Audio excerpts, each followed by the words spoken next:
അയ്യോ പോയേ അയ്യോ പോയേ അങ്ങനെ പറഞ്ഞ് മഹാരാഷ്ട്രയും കോൺഗ്രസിന്റെ കയ്യിൽ നിന്നും മുഴുവനായിട്ട് പോയിരിക്കണം. എന്തുകൊണ്ട് ബംഗാൾ മുഴുവനായി ബി.ജെ.പിക്ക് വോട്ട് ചെയ്യുന്നു?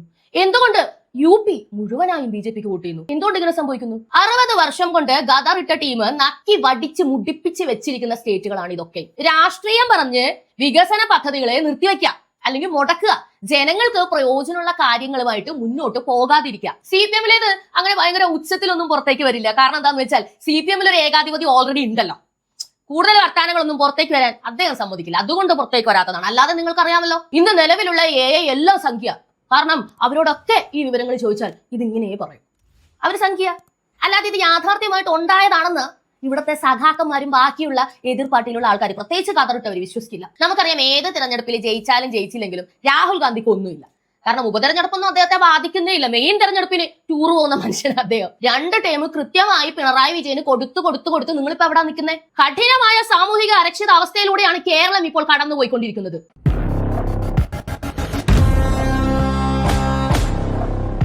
അയ്യോ പോയേ അങ്ങനെ പറഞ്ഞ് മഹാരാഷ്ട്രയും കോൺഗ്രസിന്റെ കയ്യിൽ നിന്നും മുഴുവനായിട്ട് പോയിരിക്കണം. തദ്ദേശ തെരഞ്ഞെടുപ്പിന്റെ റിസൾട്ടാണ് ഇന്നലെ വന്നത്. നമ്മുടെ ചാനലുകാർ വലിയ പാടുപെട്ട് കോൺഗ്രസ് അങ്ങനെയൊന്നും തോറ്റിട്ടില്ല എന്നൊക്കെ ഇങ്ങനെ ബോധിപ്പിക്കാൻ വേണ്ടിയിട്ട് ഭയങ്കര ശ്രമങ്ങളൊക്കെ നടത്തിയിരുന്നു. പക്ഷെ സത്യം എന്താണെന്ന് വെച്ചാൽ കോൺഗ്രസ് 8 നിലയിൽ പൊട്ടി. ജനങ്ങൾക്ക് താല്പര്യമില്ല. കോൺഗ്രസ് മാത്രമാണോ പൊട്ടിയത്? കോൺഗ്രസ് അല്ല പൊട്ടിയത്, കോൺഗ്രസിന്റെ സഖ്യമാണ്. മഹാരാഷ്ട്രയിൽ ഒരു വൺ സഖ്യം ഇവരുണ്ടാക്കിയായിരുന്നു. ഇവിടെ ഒരു ഇന്ത്യ അലയൻസ് ഉണ്ടാക്കിയപ്പം എന്തായിരുന്നു പറഞ്ഞുകൊണ്ടിരുന്നത്? ദാറ്റ് ഈസ് ഇന്ത്യ അലയൻസ് എന്നാണ് നമ്മുടെ ബുദ്ധിമാനായ രാഹുൽ ഗാന്ധി പറഞ്ഞത്. അപ്പൊ ലാസ്റ്റത്തെ എ എന്തിന്റെയാണ്? What is A stand for എന്ന് പറഞ്ഞപ്പോ അപ്പൊ അത് ഇന്ത്യ അലയൻസ് തന്നെയാണല്ലോ. അതുപോലൊരു തട്ടിക്കൂട്ട് അലയൻസ് ഇവിടെ ഉണ്ടാക്കി. അതിന്റെ പേരാണ് മഹാവികാസ് അഘാടി. ഇത് കേൾക്കുമ്പോൾ നിങ്ങൾക്ക് എന്തോ വലിയ സംഭവമായിട്ട് തോന്നില്ലേ? കാര്യമില്ല, പേരിൽ മാത്രമേ അതുള്ളൂ. ആരൊക്കെയാണ് ഇതിനകത്തെ കക്ഷികൾ? ഒന്ന് നമ്മുടെ NCP, ഒന്ന് ശിവസേനയുടെ പാതി എന്ന് പറഞ്ഞാൽ ഉദ്ധവ് താക്കറയുടെ ശിവസേന. അതിനെ അല്ലട്ടോ ഇപ്പൊ ശിവസേന എന്ന് പറയുന്ന പാർട്ടിയെ ഔദ്യോഗികമായിട്ട് അംഗീകരിക്കുന്നത് ഏക്നാഥ് ഷിൻഡെയുടെ നേതൃത്വത്തിലുള്ള ശിവസേനയാണ്. അല്ലാതെ ഈ ശിവസേനയല്ല. അപ്പൊ ഈ ഒരു തട്ടിക്കൂട്ട് ശിവസേന ഇപ്പോൾ ആരുടെ കൂടിയാണ്? നമ്മുടെ ഈ അഘാടി സഖ്യത്തിന്റെ ഒപ്പമാണ്. അവരാണ് തോറ്റത്. അപ്പൊ ശരത് പവാർ തോറ്റു, ശരത് പവാറിന്റെ ടീം തോറ്റു, രാഹുൽ ഗാന്ധി തോറ്റു, പിന്നെ ഉദ്ധവ് താക്കറെയും തോറ്റു. ആരൊക്കെയാണ് ജയിച്ചത്? ഏറ്റവും വലിയ ഒറ്റ കക്ഷിയായ BJP അവിശ്വസനീയമാം വിധം എന്ന് പറഞ്ഞാൽ കേരളത്തിലെ കുറെ ആൾക്കാരുടെ മൈൻഡ് വെച്ച് എന്നാണ് എനിക്ക് പറയേണ്ടത്. 1400 സീറ്റാണ് ഒറ്റയ്ക്ക് നേടിയിരിക്കുന്നത്. അല്ല, ചാണകം ചവിട്ടാൻ പാടില്ല, നോർത്തൊക്കെ BJP നശിപ്പിച്ചു, മുസ്ലിങ്ങൾക്ക് BJP-നെ കൊണ്ട് ജീവിക്കാൻ പറ്റുന്നില്ല, അതുകൊണ്ട് അവരിങ്ങനെ മോദിനെയും ടീമിനെയും പുറത്താക്കാൻ വേണ്ടി ശ്രമിച്ചുകൊണ്ടിരിക്കുകയാണ്. എന്നിട്ടും എന്താ ഇങ്ങനെ സംഭവിക്കുന്നത്? അല്ല, ഞാൻ ഈ പറഞ്ഞ കാര്യങ്ങളൊക്കെ ആണല്ലോ ഇവിടുത്തെ സഖാക്കന്മാരും കോൺഗ്രസിന്റെ കതറിട്ട ആൾക്കാരും ഒക്കെ ഇവിടെ പ്രസംഗിച്ചുകൊണ്ട് നടക്കുന്നത്. എന്നിട്ടും എന്തുകൊണ്ട് ബംഗാൾ മുഴുവനായി BJP-ക്ക് വോട്ട് ചെയ്യുന്നു? എന്തുകൊണ്ട് യു.പി മുഴുവനായും BJP-ക്ക് വോട്ട് ചെയ്യുന്നു? ദാ ഇപ്പോൾ മധ്യപ്രദേശ് എന്തുകൊണ്ട് ഇങ്ങനെ സംഭവിക്കുന്നു?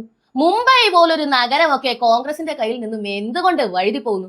അത് മനസ്സിലാക്കണമെങ്കിൽ ഈ നോർത്ത് സ്റ്റേറ്റുകളിൽ 60 വർഷം ഭരിച്ച കോൺഗ്രസ് എന്തൊട്ട് തോന്നിയവാസമൊക്കെയാണ് കാണിച്ചുകൊണ്ടിരുന്നത് എന്ന് നിങ്ങൾ മനസ്സിലാക്കണം. ആളുകളുടെ ക്ഷമയ്ക്ക് ഒരു പരിധിയുണ്ട്. ബീഹാറിലെ ജംഗിൾ രാജിനെ പറ്റി സംസാരിക്കാതിരിക്കാൻ ഇവിടുത്തെ മാധ്യമങ്ങൾ എത്രത്തോളം പണിപ്പെട്ടു എന്നുള്ളത് നിങ്ങൾക്ക് അറിയാവുന്ന കാര്യമാണല്ലോ. വീണ്ടും അന്നത്തെ ജംഗിൾ രാജിന്റെ ആൾക്കാരെ കൊണ്ടുവരാൻ വേണ്ടി ഈ ജാതി പോളിഷിംഗ് ആയിരുന്നു ഇവിടെ നിന്ന് ചെയ്തുകൊണ്ടിരുന്നത്. പക്ഷേ ഇവിടുത്തെ ആൾക്കാരല്ലല്ലോ വോട്ട് ചെയ്യുന്നത്, ഇതൊക്കെ അനുഭവിച്ച ആൾക്കാരാണല്ലോ വോട്ട് ചെയ്യുന്നത്. അതുകൊണ്ട് തന്നെ അതിങ്ങനെ തൂക്കിയെടുത്ത് കളഞ്ഞു. ഇതുപോലെ തന്നെയാണ് നോർത്തിലെ എല്ലാ സ്റ്റേറ്റുകളുടെയും കാര്യം. 60 വർഷം കൊണ്ട് ഗദറിട്ട ടീം നക്കി വടിച്ച് മുടിപ്പിച്ച് വെച്ചിരിക്കുന്ന സ്റ്റേറ്റുകളാണ് ഇതൊക്കെ. ബീഹാറിൽ തെരഞ്ഞെടുപ്പ് വന്നപ്പോ അവിടെ കുറെ പേര് ആട് മേയ്ക്കുന്നു, അവർക്കൊന്നും വന്നിട്ടില്ല. BJP ഭരിക്കാൻ അല്ലെങ്കിൽ നിതീഷ് കുമാർ ഭരിക്കാൻ തുടങ്ങിയിട്ടും ഒന്നും സംഭവിച്ചിട്ടില്ല എന്നൊക്കെ പറഞ്ഞ് ഇവിടെ നിന്ന് കെട്ടി പോയി മാപ്രകൾ ഇങ്ങനെ ആൾക്കാരെ കാണിച്ചിരുന്നു. അവരിപ്പോ ജീവനോട് ഇരിപ്പുണ്ട്. അവരുടെ മക്കൾക്ക് പഠിക്കാൻ പറ്റുന്നുണ്ട്. അവരുടെ പെണ്ണുങ്ങളെയോ അല്ലെങ്കിൽ കുട്ടികളെയോ ആരും തട്ടിക്കൊണ്ടുപോയി പൈസ ചോദിക്കില്ല. അവിടെ ബിസിനസ് നടത്തുന്നവരെ ഒരാളും പിടിച്ചു പറിക്കില്ല. ഇതൊക്കെ ഉണ്ടായിരുന്ന കാലം തിരികെ കൊണ്ടുവരാനാണ് ഇവര് സംസാരിക്കുന്നത്. അപ്പൊ ഒന്ന് മനസ്സിലാക്കൂ, എന്തായിരുന്നു മഹാരാഷ്ട്രയിൽ ഉണ്ടായിരുന്ന ആ കാലം? നമുക്ക് അതേക്കുറിച്ച് ഒന്ന് നോക്കിയാലോ. ഇപ്പൊ നമ്മൾ പറയുമ്പോൾ അത് സംഘി പറയുന്നതാവുമല്ലോ. അപ്പൊ അതുകൊണ്ട് നമുക്ക് സ്ഥിരം കുറ്റിയായ ChatGPT-യോട് ചോദിക്കാം. ഈ BJP സർക്കാർ അധികാരത്തിൽ വരുന്നതിന് മുമ്പ് 2019, 2022 വരെയുള്ള ഒരു കാലഘട്ടം മാത്രം നമുക്ക് എടുത്തു നോക്കാം. 2019-ലെ തിരഞ്ഞെടുപ്പിന് ശേഷം മഹാരാഷ്ട്രയിൽ വലിയ രാഷ്ട്രീയ നാടകങ്ങളാണ് നടന്നത്. സഖ്യങ്ങളിലെ മാറ്റം. BJP-യും ശിവസേനയും ചേർന്ന് തിരഞ്ഞെടുപ്പിനെ നേരിട്ടെങ്കിലും മുഖ്യമന്ത്രി പദത്തെ ചൊല്ലിയുള്ള തർക്കം കാരണം സഖ്യം പിരിഞ്ഞു. മഹാവികാസ് അഘാഡ. പ്രത്യയശാസ്ത്രപരമായി വ്യത്യസ്ത ധ്രുവങ്ങളിലായിരുന്ന ശിവസേന, കോൺഗ്രസ്, NCP എന്നിവർ ചേർന്ന് സർക്കാർ രൂപീകരിച്ചു. ഈ സഖ്യത്തിനുള്ളിലെ ആഭ്യന്തര തർക്കങ്ങൾ പലപ്പോഴും ഭരണത്തെ ബാധിച്ചിരുന്നു. 2022 ജൂണിൽ ഏകനാഥ് ഷിൻഡെയുടെ നേതൃത്വത്തിൽ ശിവസേന പിളർന്നതോടെ ഉദ്ധവ് സർക്കാർ താഴെ വീഴുകയും BJP ഷിൻഡെ സർക്കാർ അധികാരമേൽക്കുകയും ചെയ്തു. ഈ കാലയളവിൽ ലോകത്തെ തന്നെ ഏറ്റവും കൂടുതൽ കോവിഡ് കേസുകൾ റിപ്പോർട്ട് ചെയ്ത സ്ഥലങ്ങളിൽ ഒന്നായിരുന്നു മഹാരാഷ്ട്ര. മുംബൈയിലെ ധാരാവി പോലുള്ള ജനസാന്ദ്രതയേറിയ സ്ഥലങ്ങളിൽ രോഗം പടർന്നത് വലിയ വെല്ലുവിളിയായി. ലോക്ഡൌൺ കാരണം സംസ്ഥാനത്തിന്റെ സമ്പദ് വ്യവസ്ഥയ്ക്കും വ്യവസായങ്ങൾക്കും വലിയ തിരിച്ചടി നേരിട്ടു. വിദ്യാഭ്യാസ മേഖലയും ചെറുകിട കച്ചവടക്കാരും ഈ കാലയളവിൽ പ്രതിസന്ധിയിലായി. 2024 മുൻപുള്ള കാലഘട്ടത്തിൽ ചില പ്രധാന വികസന പദ്ധതികൾ തടസ്സപ്പെട്ടതായി ആരോപണമുയർന്നിരുന്നു. മുംബൈ മെട്രോ കാർഷെഡ് പരിസ്ഥിതി പ്രശ്നങ്ങൾ ഉയർത്തി 6 കോളനിയിലെ മെട്രോ കാർഷെഡ് നിർമ്മാണം ഉദ്ധവ് സർക്കാർ നിർത്തിവെച്ചത് മെട്രോ പദ്ധതികൾ വൈകാൻ കാരണമായി. Bullet train Mumbai Ahmedabad bullet train പദ്ധതിക്ക് ആവശ്യമായ സ്ഥലം ഏറ്റെടുക്കുന്നതിൽ സംസ്ഥാന സർക്കാർ വിമുഖത കാട്ടിയത് കേന്ദ്ര സംസ്ഥാന തർക്കങ്ങൾക്ക് ഇടയാക്കി. നിക്ഷേപങ്ങൾ ടാറ്റ, എയർബസ്, വേദാന്ത, ഫോക്സ്കോൺ തുടങ്ങിയ വലിയ പദ്ധതികൾ മഹാരാഷ്ട്രയിൽ നിന്ന് ഗുജറാത്തിലേക്ക് പോയത് വലിയ രാഷ്ട്രീയ വിവാദങ്ങൾക്ക് വഴിവെച്ചു. സംസ്ഥാനത്തെ നിക്ഷേപ സൗഹൃദ അന്തരീക്ഷത്തിന് ഇത് മങ്ങലേൽപ്പിച്ചു. കർഷക ആത്മഹത്യ വിദർഭ, മറാഠ്വാഡ മേഖലകളിൽ കർഷക ആത്മഹത്യകൾ വലിയ പ്രശ്നമായി തുടർന്നു. മറാത്ത സംവരണത്തിന് വേണ്ടിയുള്ള പ്രക്ഷോഭങ്ങൾ ശക്തമാവുകയും അത് സാമൂഹികമായ അസ്വസ്ഥതകൾക്ക് കാരണമാവുകയും ചെയ്തു. ചുരുക്കത്തിൽ 2024 മുൻപുള്ള മഹാരാഷ്ട്ര രാഷ്ട്രീയ അനിശ്ചിതത്വങ്ങളിലൂടെയും വികസന പദ്ധതികളിലെ മെല്ലെപ്പോക്കിലൂടെയുമാണ് കടന്നുപോയത്. എന്നാൽ 2024 തെരഞ്ഞെടുപ്പിന് ശേഷം മഹായുതി സർക്കാർ അധികാരത്തിൽ വന്നതോടെയാണ് വികസന പ്രവർത്തനങ്ങൾക്ക് കൂടുതൽ വേഗത ലഭിച്ചത്. കൂടുതൽ ഔദ്യോഗിക വിവരങ്ങൾക്ക് മഹാരാഷ്ട്ര സർക്കാരിന്റെ വെബ്സൈറ്റ് സന്ദർശിക്കാം. അപ്പൊ വിവരങ്ങൾ എവിടെ നിന്നാന്ന് മനസ്സിലായല്ലോ, മഹാരാഷ്ട്ര സർക്കാരിന്റെ വെബ്സൈറ്റിൽ നിന്നാണ്. ഇതാണ് 2019 ഉദ്ധവ് താക്കറെയുടെ നേതൃത്വത്തിൽ മഹാരാഷ്ട്ര ഭരിച്ചിരുന്ന സമയത്ത് മഹാരാഷ്ട്രയുടെ അവസ്ഥ. ഇത് കേൾക്കുമ്പോൾ നിങ്ങൾക്ക് എവിടെയെങ്കിലും റിലേറ്റഡ് ആയിട്ട് തോന്നുന്നുണ്ടോ? ജംഗിൾ രാജിന്റെ അത്രയില്ല, പക്ഷെ റിലേറ്റഡ് ആയിട്ട് തോന്നുന്നുണ്ടോ? ഇന്ന് കേരളത്തിൽ നടക്കുന്ന അതേ കാര്യങ്ങൾ തന്നെയാണ്. രാഷ്ട്രീയം പറഞ്ഞ് വികസന പദ്ധതികളെ നിർത്തിവെക്കുക അല്ലെങ്കിൽ മുടക്കുക, ജനങ്ങൾക്ക് പ്രയോജനമുള്ള കാര്യങ്ങളുമായിട്ട് മുന്നോട്ട് പോകാതിരിക്കുക. 2, ആരൊക്കെ ചേർന്ന് സർക്കാർ രൂപീകരിക്കും, ആർക്കൊക്കെ സീറ്റ് കിട്ടും, ആരൊക്കെ മന്ത്രിയാകും, ഇങ്ങനെ ഒരു അടി. ഇത് നിങ്ങൾ ഇവിടെ കാണുന്നില്ലേ? കോൺഗ്രസിൽ കാണുന്നില്ലേ? CPM കാണുന്നില്ലേ? CPM ഇത് അങ്ങനെ ഭയങ്കര ഉച്ചത്തിലൊന്നും പുറത്തേക്ക് വരില്ല. കാരണം എന്താന്ന് വെച്ചാൽ CPM ഒരു ഏകാധിപതി ഓൾറെഡി ഉണ്ടല്ലോ. കൂടുതൽ വർത്താനങ്ങളൊന്നും പുറത്തേക്ക് വരാൻ അദ്ദേഹം സമ്മതിക്കില്ല. അതുകൊണ്ട് പുറത്തേക്ക് വരാത്തതാണ്. അല്ലാതെ നിങ്ങൾക്കറിയാമല്ലോ, ഒരുപാട് പേര് ഇതൊന്നുമല്ല കമ്മ്യൂണിസം എന്ന് പറയുന്നതിനർത്ഥം ഈ ഏകാധിപതി പരിപാടി അതിനകത്ത് നല്ല രീതിയിൽ നടക്കുന്നത് അവർക്കൊക്കെ മനസ്സിലാകുന്നുണ്ട് എന്നതാണ്. അപ്പൊ ഇതൊക്കെ കണ്ട് ജനങ്ങൾ നോക്കിയിരിക്കുമോ? 2024 ശേഷം ഇതേ മഹാരാഷ്ട്രയിൽ എന്തു മാറ്റമാണ് ഉണ്ടായത്?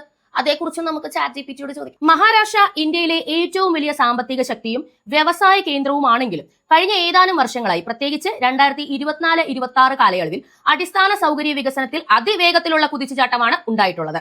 മുൻകാലത്തെ അപേക്ഷിച്ച് ഇപ്പോഴത്തെ വികസനത്തിലെ പ്രധാന മാറ്റങ്ങൾ ഇവയാണ്. ഗതാഗത വിപ്ലവം. മുൻപ് നിലവിലില്ലാതിരുന്ന ലോകോത്തര നിലവാരത്തിലുള്ള റോഡുകളും പാലങ്ങളും ഇപ്പോൾ യാഥാർത്ഥ്യമായി. സമൃദ്ധി എക്സ്പ്രസ് വേ മുംബൈയെയും നാഗ്പൂരിനെയും ബന്ധിപ്പിക്കുന്ന ഈ അതിവേഗ പാത സംസ്ഥാനത്തിന്റെ സാമ്പത്തിക ഭൂപടം മാറ്റിമറിച്ചു. അടൽ സേതു ഇന്ത്യയിലെ ഏറ്റവും നീളം കൂടിയ കടൽപ്പാലം മുംബൈയിലെ യാത്രാ സമയം ഗണ്യമായി കുറച്ചു. മെട്രോ ശൃംഖല മുംബൈയിലും നാഗ്പൂരിലും പൂനെയിലും മെട്രോയുടെ വിപുലീകരണം നടന്നു.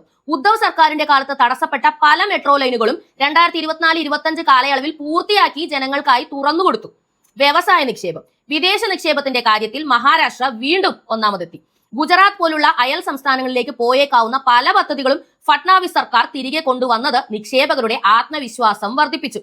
ഗ്രാമീണ വികസനം ജലയുക്ത ശിവാർ പോലുള്ള പദ്ധതികൾ വഴി വരൾച്ച ബാധിച്ച മേഖലകളിൽ കൃഷി മെച്ചപ്പെടുത്താൻ സാധിച്ചു. ഇത് മുൻപും പലപ്പോഴും അവഗണിക്കപ്പെട്ടിരുന്ന മേഖലയായിരുന്നു. ചുരുക്കത്തിൽ മഹാരാഷ്ട്ര മുമ്പും വികസിതമായിരുന്നുവെങ്കിലും പദ്ധതികൾ നടപ്പിലാക്കുന്നതിലെ വേഗതയും വൻകിട പദ്ധതികളുടെ പൂർത്തീകരണവും 2024-2026 കാലഘട്ടത്തെ കൂടുതൽ ശ്രദ്ധേയമാക്കുന്നു. കൂടുതൽ വിവരങ്ങൾക്കായി Maharashtra industrial development corporation website സന്ദർശിക്കാവുന്നതാണ്. എന്താല്ലേ ChatGPT സംഖ്യ എന്ത് ചെയ്യാൻ കഴിയും? ഇനി ChatGPT മാറ്റി ജെമിനി നോക്കിയാ ജെമിനിയും സംഖ്യ. ഇന്ന് നിലവിലുള്ള AI എല്ലാം സംഖ്യ. കാരണം അവരോടൊക്കെ ഈ വിവരങ്ങൾ ചോദിച്ചാൽ ഇതിങ്ങനെ പറയും, അവർ സംഖ്യ. അല്ലാതെ ഇത് യാഥാർത്ഥ്യമായിട്ട് ഉണ്ടായതാണെന്ന് ഇവിടുത്തെ സഖാക്കന്മാരും ബാക്കിയുള്ള എതിർ പാർട്ടിയിലുള്ള ആൾക്കാർ, പ്രത്യേകിച്ച് കതറിട്ടവർ വിശ്വസിക്കില്ല. കാരണം ഞങ്ങളുടെ പാർട്ടിയൊന്നും ഭരിച്ചിരുന്നപ്പോ ഇത്ര ഒന്നും വികസിപ്പിക്കാൻ ഞങ്ങൾക്ക് സാധിച്ചില്ല, പിന്നെ എങ്ങനെ BJPക്ക്? മനസ്സിലായില്ലേ? കണ്ണുകൊണ്ട് കാണുന്നതും പറയും AI. അടൽ സേതു പാലമൊക്കെ AI ആണ്. മനസ്സിലായില്ലേ? അതൊന്നും ഇന്ത്യയിൽ വന്നിട്ടില്ല. ഇതൊക്കെ വിശ്വസിക്കുന്ന ഒരു കാലഘട്ടം ഇവിടുത്തെ ആൾക്കാർക്കുണ്ടായിരുന്നു. നിങ്ങളൊന്ന് ആലോചിച്ച് നോക്കുക. പണ്ട് ന്യൂസ് എന്താണ്, ആളുകൾ എന്ത് വിശ്വസിക്കണം എന്നൊക്കെ കൈകാര്യം ചെയ്തിരുന്ന അല്ലെങ്കിൽ അത് എത്തിച്ചു കൊടുത്തിരുന്ന ഒരു മേഖല ഏതായിരുന്നു? അത് ഇവിടുത്തെ ചായക്കടകളും ബാർബർ ഷോപ്പുകളുമായിരുന്നു. ഇവരിൽ ഭൂരിപക്ഷം പേരും സഖാക്കന്മാരോ കതറിട്ടവരോ ഒക്കെ ആയിരുന്നു. കൂടുതലും സഖാക്കന്മാരെന്ന് തന്നെ പറയാം. അന്താരാഷ്ട്ര പൊളിറ്റിക്സിനെ പറ്റി അവർ പറയുന്ന കാര്യങ്ങളാണ് അക്ഷര വിദ്യാഭ്യാസം ഇല്ലാത്ത പാവപ്പെട്ട തൊഴിലാളികൾ കേൾക്കുന്നതും വിശ്വസിക്കുന്നതും. അതനുസരിച്ച് അവർ വോട്ട് ചെയ്തു. അതുകൊണ്ട് ഇങ്ങനെ പച്ച പിടിച്ച് ഇവിടം വരെ വന്നു. ആര് പച്ച പിടിച്ചു? രാഷ്ട്രീയ പാർട്ടികൾ പച്ച പിടിച്ചു. എന്നാൽ കാര്യങ്ങളെല്ലാം മാറി. ഉദ്ധവ് താക്കറെയെ ജനങ്ങൾ ഇറക്കി വിട്ടതിന് ശേഷം പിന്നെ മഹാരാഷ്ട്ര ഭരിച്ചിരിക്കുന്നത് ദേവേന്ദ്രനാണ്. നിങ്ങൾ ഒരുപാട് റീലിലൊക്കെ കണ്ടു കാണും. നമ്മുടെ പ്രധാനമന്ത്രി പറയുന്നത്. ഇവിടെ നരേന്ദ്രനാണെങ്കിൽ മുംബൈ അല്ലെങ്കിൽ മഹാരാഷ്ട്രയിൽ ദേവേന്ദ്രനാണ് ഞങ്ങളുടെ കയ്യിലുള്ളത്, ഞാൻ സമുദ്രമാണെന്നൊക്കെ പറയുന്നത് ഒരു റീലും നിങ്ങൾ കണ്ടു. दिल्ली में नरेंद्र और मुंबई में देवेंद्र. जलवा है हमारा.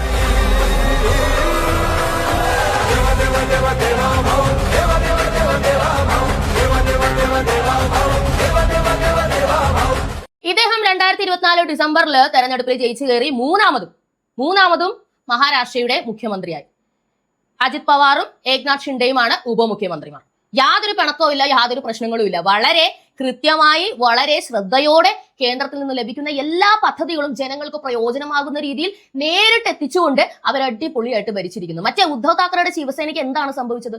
ഉദ്ധവ് താക്കറെ ഈ പറഞ്ഞതുപോലെ ശിവസേന കയ്യിലുണ്ട്, ശിവസേന എന്നൊക്കെ വലിയ സംഭവമായിരുന്നു. അതുകൊണ്ട് നമ്മൾക്ക് ജനങ്ങളുടെ അടുത്ത് എന്ത് കാണിച്ചാലും, ജനങ്ങളുടെ അടുത്ത് ഒന്നും ചെയ്തില്ലെങ്കിലും, ഇനി സ്വന്തം MLA-മാരെ പോലും കണ്ടില്ലെങ്കിലും വെറുതെ വീട്ടിൽ കുത്തിയിരുന്നാലും എനിക്ക് വോട്ട് കിട്ടും എന്നൊരു അഹങ്കാരം ഉണ്ടായിരുന്നു. ആ അഹങ്കാരത്തിനൊരു തട്ട് കിട്ടിയപ്പോ നേരെ പോയി കോൺഗ്രസുമായിട്ടാണ് സഖ്യം ചേർന്നത്. ശിവസേനയുടെ തത്വങ്ങൾ എന്താണ് നമുക്കറിയാം. ശിവസേന എന്ന് പറയുന്നത് തീവ്ര ഹിന്ദുത്വത്തിൽ ഊന്നി നിൽക്കുന്ന ഒരു സംഘടനയാണ്. ഇവിടെ ഒരുപാട് ഹിന്ദുത്വ സംഘടനകളുണ്ട്. ഇവിടെ എന്ത് പറഞ്ഞാലും ഇവരൊക്കെ സംഘപരിവാര എന്ന് പറയുന്ന ആൾക്കാരെ ഇവിടെ ഉള്ളത്, ഇവരില്ലാത്തതുകൊണ്ടാണ്. ഒരുപാട് സംഘടനകളുണ്ട്. അതിലൊന്നാണ് ശക്തമായ ശിവസേന എന്ന് പറയുന്ന ഒരു പാർട്ടി തന്നെ. ആ പാർട്ടി ഹിന്ദുത്വവുമായി ഒരു ബന്ധമില്ലാത്ത, അല്ലെങ്കിൽ ഹിന്ദുത്വ കാര്യങ്ങളെ ഡെയിലി ഇങ്ങനെ എന്തെങ്കിലുമൊക്കെ പറഞ്ഞ് ദ്രോഹിച്ചുകൊണ്ടിരിക്കുന്ന, ഫുൾ ടൈം തൊപ്പിയും വെച്ച് അവരുടെ വോട്ട് മതി എന്ന് പറഞ്ഞ് മുസ്ലിങ്ങളോടൊപ്പം നിൽക്കുന്ന കോൺഗ്രസിനോട് പോയി ചേർന്ന ആ ഒരു നിലപാടിനെ ഏക്നാഥ് ഷിൻഡെയെ പോലുള്ളവർ ചോദ്യം ചെയ്തു. ഉദ്ധവ് താക്കറെ ഭരണം കിട്ടാൻ വേണ്ടി നിങ്ങളുടെ നിലപാടുകളിലും നിങ്ങൾ ആർക്ക് വേണ്ടി എന്തിനു വേണ്ടി പാർട്ടി ഉണ്ടാക്കിയോ അതിനൊക്കെ നിങ്ങൾ വിട്ടുവീഴ്ച ചെയ്യുന്നു എന്ന ശബ്ദം വന്നപ്പോ ഉദ്ധവ് താക്കറെ ഒന്നും മൈൻഡ് ചെയ്തില്ല. മനസ്സിലായില്ലേ, എനിക്ക് വോട്ട് കിട്ടിക്കോളും എന്ന രീതിയിലാണ്. പക്ഷെ എന്ത് സംഭവിച്ചു? ഏക്നാഥ് ഷിൻഡെ ഔദ്യോഗികമായിട്ട് ശിവസേന പാർട്ടിയായിട്ട് അങ്ങ് തെരഞ്ഞെടുക്കപ്പെട്ടു. അദ്ദേഹമാണ് ഇപ്പോൾ ഉപമുഖ്യമന്ത്രി, അദ്ദേഹമാണ് ഇപ്പോൾ ഭരണത്തിലുള്ളത്.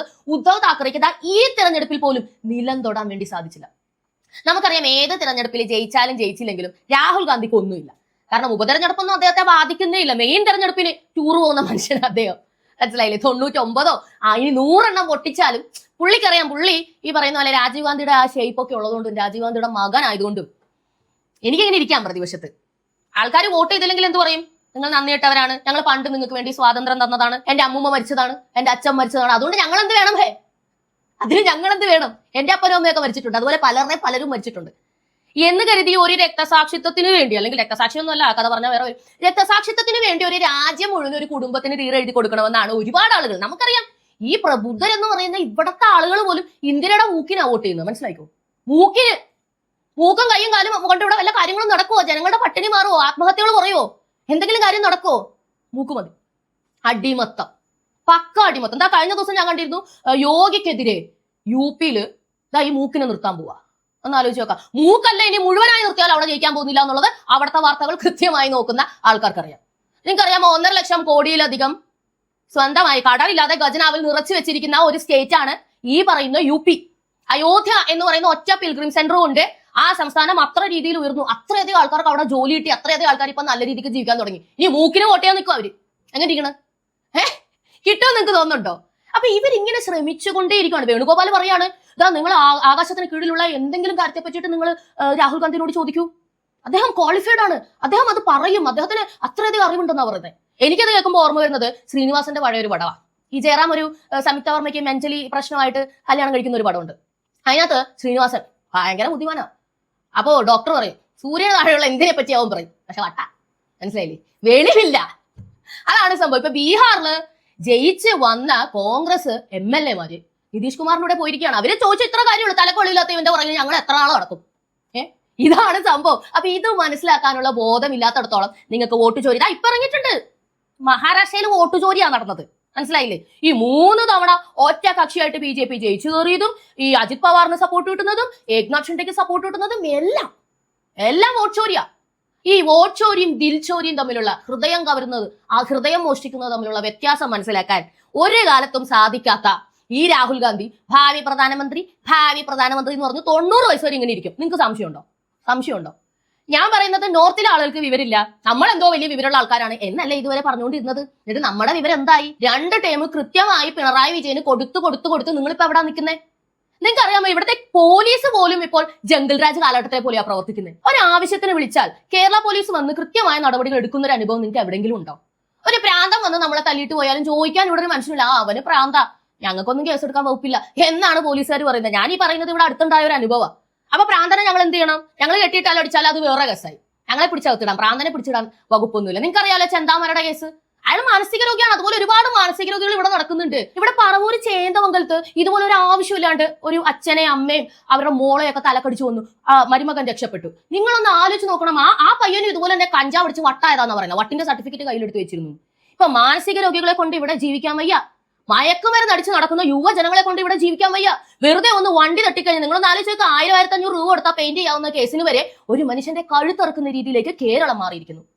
ഈ പറയുന്ന എല്ലാ സംസ്ഥാനങ്ങളും തിരിച്ചറിഞ്ഞ് ആരാണോ നല്ല രീതിയിൽ നിയമനിർമ്മാണം നടപ്പിലാക്കുന്നത്, ആരാണോ നല്ല രീതിയിൽ ഡെവലപ്മെന്റ്സ് കൊണ്ടുവരുന്നത്, ആരാണോ ജനങ്ങളുടെ ജീവിത നിലവാരം ഉയർത്താൻ വേണ്ട സാഹചര്യങ്ങൾ കൊണ്ടുവരുന്നത്, ആരാണോ നല്ല രീതിയിൽ വിദ്യാഭ്യാസം നൽകുന്നത്, ഇതൊക്കെ നോക്കി വോട്ട് ചെയ്യാൻ പഠിച്ചു. നിങ്ങളോ കഠിനമായ സാമൂഹിക അരക്ഷിതാവസ്ഥയിലൂടെയാണ് കേരളം ഇപ്പോൾ കടന്നുപോയിക്കൊണ്ടിരിക്കുന്നത്.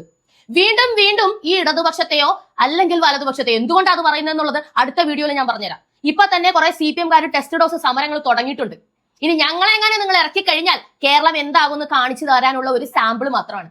നിങ്ങൾ വിശ്വസിക്കുന്നുണ്ടോ രമേശ് ചെന്നിത്തലയ്ക്കോ VD സതീശനും ഒക്കെ ഇത് കൺട്രോൾ ചെയ്യാൻ പറ്റുന്നത്? അവരുടെ സ്വന്തം പാർട്ടിയിലുള്ള തോന്നിയവാസികളെ പോലും കൺട്രോൾ ചെയ്യാൻ പറ്റാത്ത ആൾക്കാരാണ് അവര്. ഈ രാഹുൽ മാങ്കൂട്ടത്തിന്റെ വിഷയത്തിൽ ഏറ്റവും കൂടുതൽ സൈബർ ബുള്ളിങ് സ്വന്തം പാർട്ടിയിൽ നിന്ന് മേടിച്ചുകൊണ്ടിരിക്കുന്ന ആൾക്കാർ, ഇന്റർനെറ്റ് കൺട്രോൾ ചെയ്യാൻ പറ്റാത്ത ആൾക്കാർ, അവരുടെ അണികളെ കൺട്രോൾ ചെയ്യാൻ പറ്റാത്ത ആൾക്കാർ നാളെ ഈ സമരക്കാരെ കൺട്രോൾ ചെയ്യുമെന്നാണോ? കഴിവുണ്ടോ നിങ്ങൾ വിശ്വസിക്കുന്നുണ്ടോ എന്നാണ് ഞാൻ ചോദിക്കുന്നത്. ഒന്ന് ചിന്തിച്ചു നോക്കിയേ. അപ്പോ മഹാരാഷ്ട്രയും കോൺഗ്രസിന്റെ കയ്യിൽ നിന്നും പോയി കഴിഞ്ഞു. ഇനി അടുത്ത അംഗത്തിന് കാണാം. ജർമ്മനിക്ക് പോകുന്നില്ലേ രാഹുൽ ഗാന്ധി? തുടർന്ന് കാണുക പോളി ന്യൂസ്.